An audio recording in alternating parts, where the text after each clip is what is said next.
जय हो। इ का पवन सिंह के आ रहल बा बहुत जल्द भोजपुरी के सबसे बड़ा गीत। अरे इ का इ वीडियो में रवि पंडित जी। अरे बाप रे बाप, तब तो इ गीत के बाजे के केहू नइखे रोक सकत। और हम आप सबके बता दी कि वेव म्यूजिक के मेन चैनल से आ रहल बा, जौन की भोजपुरी के सबसे बड़ा चैनल है। ये सब मेहनत सब राउडा लोगन खातिर होता, कौन की रातों दिन जाग के फिल्म शूटिंग कैलिया के बाद गाना के शूटिंग, बाप रे बाप।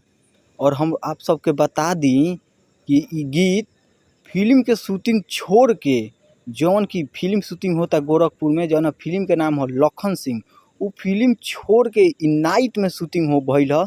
और हम आप सबके बता दी कि जौन फिल्म शूटिंग होता रियल कहानी पर होता। तो ये फिल्म के भी ज़्यादा से ज़्यादा प्यार दुलार दी लोगन। और ये एल्बम जौन आवता वे म्यूजिक से, बाप रे बाप, एक तो जोड़ा नइखे। जय हो पावर स्टार, जय भोजपुरी, जय हो भोजपुरी समाज। ऐसा ही प्यार दुलार देते रही पावर स्टार पे। जय हो।